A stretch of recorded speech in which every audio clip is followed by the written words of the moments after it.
छठे चरण की वोटिंग लगभग हुआ समाप्त।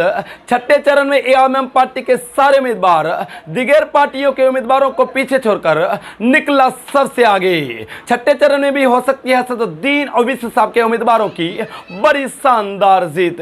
जी हां दोस्तों, आपको बताता चलूं, आज 2024 लोकसभा चुनाव को लेकर छठे चरण की वोटिंग जारी है। छठे चरण का मतदान जारी है और छठे चरण में एआईएमआईएम पार्टी के 4 उम्मीदवारों के किस्मत के हक में आज कहीं की बिहार की जनता वोटिंग कर रही है। दोस्तों, आपको बताता चलूं, छठे चरण में 4 लोकसभा की सीटों पर असदुद्दीन ओवैसी साहब चुनाव लड़ रहे हैं और चारों के चारों लोकसभा सीटें हैं बिहार की लोकसभा सीटें, जहां पर आज कहीं के असदुद्दीन ओवैसी साहब के 4 लोकसभा उम्मीदवारों के हक में बिहार के छठे चरण की जनता वोट कर रही है।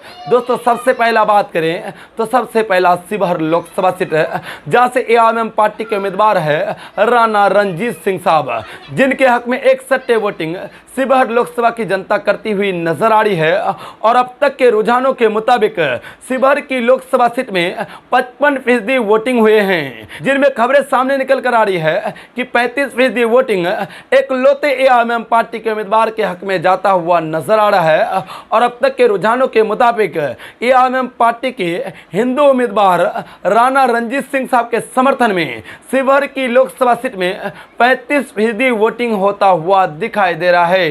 और वहीं पे दोस्तों दूसरा बात करें तो दूसरा महाराजगंज लोकसभा सीट, जहां से एआईएमआईएम पार्टी के उम्मीदवार है अखिलेश्वर प्रसाद सिंह, जिनके हक में आज छठे चरण में महाराजगंज लोकसभा की जनता वोटिंग कर रही है। और अब तक के रुझानों के मुताबिक यहां पर भी एआईएमआईएम पार्टी के उम्मीदवार अखिलेश्वर प्रसाद के हक में काफ़ी ज़्यादा वोटिंग होते हुए नजर आ रहे हैं। दोस्तों, आपको बताता चलूं, कहीं कि लगातार से एआईएमआईएम पार्टी सभी चरणों में काफ़ी ज़्यादा वोटिंग गेन कर रही है, जिससे एआईएमआईएम पार्टी के उम्मीदवारों के काफ़ी ज़्यादा वोटों के अंतराल से जीत के आसार दिखाई दे रहे हैं। चाहे वो पहला चरण हो, दूसरा चरण हो, तीसरा चरण हो, चौथा चरण हो, पांचवा चरण हो या फिर आज का छठा चरण ही क्यों ना हो, सभी चरणों में एआईएमआईएम पार्टी के समर्थित उम्मीदवारों और एआईएमआईएम पार्टी के चुनावी सिंबल के उम्मीदवारों के हक में काफ़ी ज़्यादा वोटिंग हुई है। और अब तक के रुझानों के मुताबिक छठे चरण में एआईएमआईएम पार्टी के हक में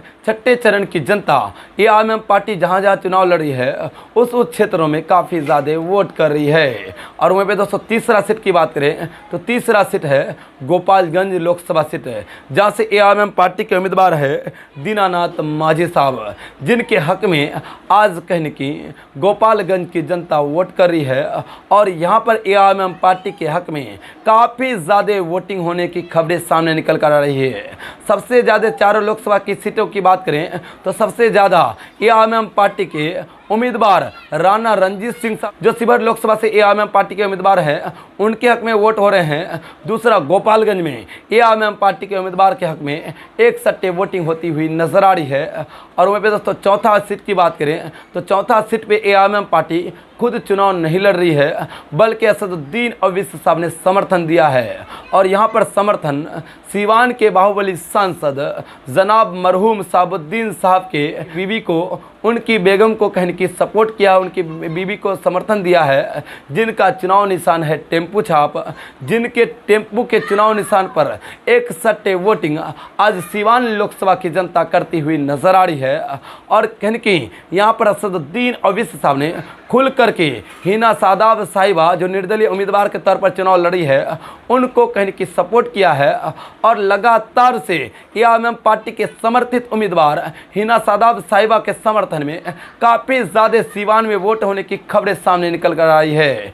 दोस्तों, कुल मिलाकर इन 4 लोकसभा की सीटों पर असदुद्दीन ओवैसी साहब छठे चरण में चुनाव लड़ रहे हैं। और टोटल बिहार के 40 लोकसभा सीटों में से 9 लोकसभा की सीटों पर असदुद्दीन ओवैसी साहब चुनाव लड़ रहे हैं। और अब तक कहने की 7 लोकसभा की सीटों पर एआईएमआईएम पार्टी के चुनाव हो चुके हैं और 2 लोकसभा की सीटों पर वोट होना अंतिम चरण में बाकी है। उनमें से एक सीट है काराकाट लोकसभा सीट है जहां से एआईएमएम पार्टी की बड़ी कद्दावर हिंदू नेत्री चुनाव लड़ रही है, जिनका नाम है प्रियंका चौधरी साहिबा, जो पवन सिंह के टक्कर में और जेडीयू बीजेपी के उम्मीदवार के टक्कर में चुनाव लड़ रही है और इनकी भी पकड़ काफ़ी ज़्यादा मानी जा रही है। दोस्तों, अब तक के बड़े अपडेट को लेकर छठे चरण के आप क्या कुछ कहते हैं? क्या छठे चरण में एआईएमएम पार्टी खाता खोल पाएगा या फिर नहीं खोल पाएगा? दोस्तों, आप क्या कहते हैं? आप अपनी राय ज़रूर बता दें ताकि आपकी राय हमारे सारे व्यूअर्स तक पहुंच जाए।